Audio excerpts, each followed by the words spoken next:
किसी भी इंसान की ज़रा सी लापरवाही और कानून से खिलवाड़ करने का खामियाजा अक्सर किसी बड़ी आपराधिक घटना को घटने देने का खुला निमंत्रण होता है। ऐसा ही प्रमाण काशीमीरा परिसर में सृष्टि में हुई 19 वर्ष के अभिषेक की हत्या के बाद पुलिस जांच में फिर यह साबित किया है कि अपराधी किस तरह हमारी ज़रा सी नासमझी और लापरवाही का फ़ायदा उठाकर हमारे बीच बड़े आसानी से रहकर अपनी आपराधिक घटनाओं को अंजाम देते हैं। नमस्कार, मैं हूं केतन बारिया और आप देख रहे हैं हम तो पूछेंगे। 29 मई की सुबह काशीमीरा के सृष्टि परिसर में दो सुरक्षा रक्षकों ने 19 साल के मासूम की बड़ी निर्ममता से हत्या कर फरार हो गए थे। हत्याकांड की जानकारी मिलते ही काशीमीरा पुलिस स्टेशन के अधिकारियों और कर्मचारियों ने घटनास्थल का पंचनामा कर घटनास्थल से जरूरी साक्ष्य जुटाए और आरोपियों की तलाश में जुट गई। जल्द ही काशीमीरा पुलिस को कामयाबी मिली और उन्होंने 2 आरोपियों को धर दबोचा। गिरफ्तार आरोपियों से पूछताछ के दौरान पुलिस के सामने एक ऐसा सच सामने आया जिसने सिक्योरिटी एजेंसियों और सोसाइटी के काम करने के तौर तरीकों पर कई सवाल खड़े कर दिए हैं। पुलिस की माने तो 19 साल के अभिषेक की हत्या करने वाला एक आरोपी अमित तिवारी फर्जी नाम बताकर बिना किसी सरकारी जांच के सिक्योरिटी एजेंसी में काम कर रहा था। यही नहीं, अभिषेक की हत्या करने के बाद अमित तिवारी मुंबई के जुहू में जाकर सुरक्षा गार्ड की नौकरी करने लगा। ऐसे में अब ये सवाल उठते हैं कि क्या सिक्योरिटी एजेंसियां और सुरक्षा लेने वाली प्राइवेट कंपनियां और सोसाइटी बिना किसी जांच के सुरक्षा रक्षक को अपने यहां काम पर रख लेते हैं? अगर सृष्टि सोसाइटी के सभासदों ने अपने यहां सुरक्षा रक्षक को रखने से पहले अगर उसकी जांच पुलिस से कराई होती तो शायद अभिषेक के साथ इतनी बड़ी घटना न घटती और वो आज हमारे बीच जिंदा होता। इसमें वहाँ कि जो 2 सिक्योरिटी गार्ड थे उनका और वो जो वही सोसाइटी में रहने वाला लड़का, उनका कुछ आपस में झगड़ा हो रहा था। वो भी रात को थोड़ा लेट वेट आता था तो उसकी वजह से उनसे दोनों में अनबन थी। तो जिस दिन इंसिडेंस हुआ उस दिन वो लड़का रात को 12:15 के आसपास वो सोसाइटी में आता है और फिर वापस जाके सिक्योरिटी केबिन के उधर जाके वो बैठता है। तो वहाँ जो सिक्योरिटी गार्ड थे दोनों, उसमें से जो अमित तिवारी करके जो सिक्योरिटी का नाम बताया जाता था, उसने सीधा उसके ऊपर चाकू से हमला कर दिया और एक चेस्ट में और फिर पेट में ऐसा चाकू डाल दिया। तो उसका जो सब कुछ वो बाहर निकलने आया था तो भाग रहा था, तो उधर जाके वो गिर गया। तो सोसाइटी के लोग जैसे नीचे आ गए तब तक ये दोनों भी सिक्योरिटी गार्ड थे वहाँ से वो भाग गए थे। उसमें से एक पहला जो गार्ड था उसको 3-4 दिन के बाद सुभाष पांडे को हमने क्राइम ब्रांच की मदद से अरेस्ट किया था। उसको अरेस्ट करके उसकी कस्टडी में था। तो उसके इंट्रोगेशन से इसका जो दूसरा सिक्योरिटी गार्ड था उसका कोई डिटेल्स सिक्योरिटी एजेंसी पास भी नहीं था और सोसाइटी के पास भी नहीं था। तो उसका नाम अमित तिवारी बताया गया है एफआईआर में, लेकिन उसका कोई मोबाइल नंबर नहीं था, कुछ भी नहीं था। तो इस हिसाब से उसको ऐसा इंट्रोगेशन करके तो उसने बताया था कि मेरे को एक जो सुभाष पांडे था उसने बताया कि भाई मेरे को एक कॉल आया था ये जो अमित के नाम से, तो वो नंबर उसको याद नहीं था। तो हमने वो सब टेक्निकल एविडेंस सब कलेक्ट करके ये नंबर को ढूंढा और फिर हमको एक जुहू मुंबई का एड्रेस मिला था। उस हिसाब से हमने वो टीम भेज दी और वहाँ ये इधर से नौकरी छोड़ के फिर उधर काम पे लग गया था। तो उसको लाया तो उसका असली नाम अमित कुमार सौरभ है, वो ना कि तिवारी।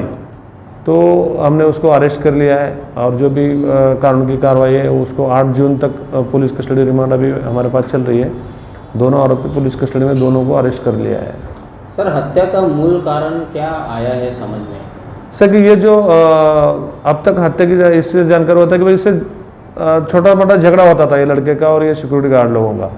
तो उस दिन उसका कहना है कि आरोपी का कि भाई मुझे मारने के लिए वो कोई लड़के लोग ले आने वाला था।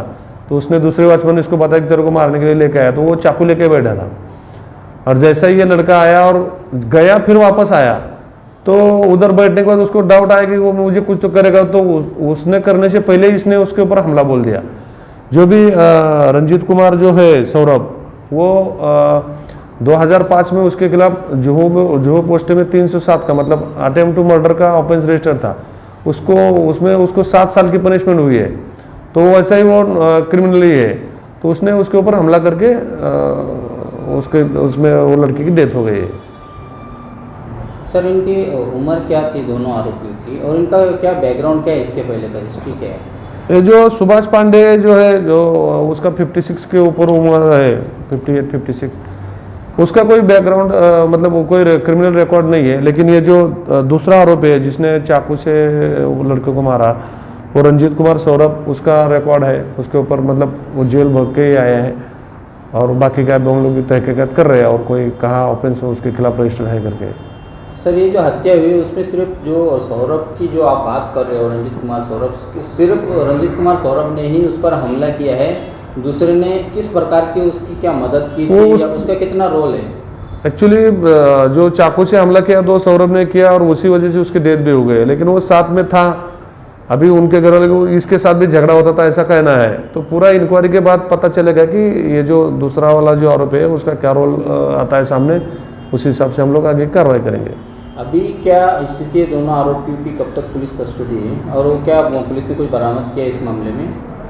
8 जून तक पुलिस कस्टडी रिमांड है दोनों आरोपी की और फिलहाल हमारे कस्टडी में है। जो भी एविडेंस हम लोग कलेक्ट कर रहे हैं वो हमारे पास उपलब्ध है अभी। दोनों वॉचमैन का रिश्ता दोनों, हाँ, आपस में इनकी कोई जान पहचान कोई रिश्ते में? ये जो सुभाष पांडे है वो बहुत दिन से इधर अपने मेरठ में काम कर रहा है, लेकिन ये सौरभ तिवारी रंजीत कुमार सौरभ जो है जिसका नाम अमित तिवारी बताया है, वो अमित रंजीत कुमार सौरभ, तो वो अभी नया आया था 3-4 महीने पहले ही, और सिक्योरिटी के पास भी उसकी कोई जानकारी नहीं थी, ना सोसाइटी के पास कोई जानकारी है।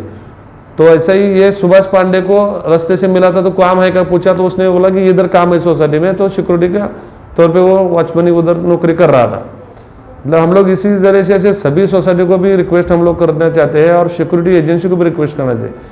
सिक्योरिटी एजेंसी तो अपने पैसे के लिए किसी को भी रख सकती है, लेकिन सोसाइटी लाखों रुपए पेड करती है उनको, तो सोसाइटी ने कम से कम जो भी वॉचमैन उनके उधर सिक्योरिटी कर रहा है उसका पूरा बायोडाटा सोसाइटी के पास होना चाहिए, मोबाइल नंबर के साथ, आधार कार्ड, सभी जो भी डॉक्यूमेंट उनके हैं तो वो जेरॉक्स सेट लगा के रखना चाहिए। और सभी सोसाइटी को मैं आपके जरिए निवेदन करता हूँ कि जो भी वॉचमैन आपके पास काम कर रहे हैं, हालांकि वॉचमैन क्या डेली चेंज नहीं होते, वही रिपीटेशन है, तो उनका सब डाटा सिक्योरिटी एजेंसी के पास होता है नहीं होता है वो बिना उसके हिचक के आप अपने पास रखो, और कभी भी कुछ ऐसा इंसिडेंट होता है तो तुरंत हमको सब डॉक्यूमेंट उपलब्ध होना चाहिए। अभी जैसे इसमें कुछ भी नहीं था, ना सोसाइटी के पास कुछ है आरोपी का, ना सिक्योरिटी एजेंसी के पास है।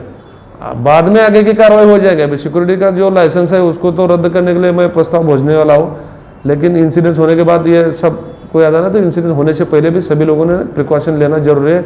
और सोसाइटी को बहुत बड़ा कुछ काम करने की जरूरत नहीं है, लेकिन जो सिक्योरिटी अपने कर रही है, सोसाइटी की सिक्योरिटी कर रही है, अपने सोसाइटी के लोगों की सिक्योरिटी कर रहे हैं, उनका डाटा सोसाइटी के पास होना चाहिए, ये बहुत जरूरी है।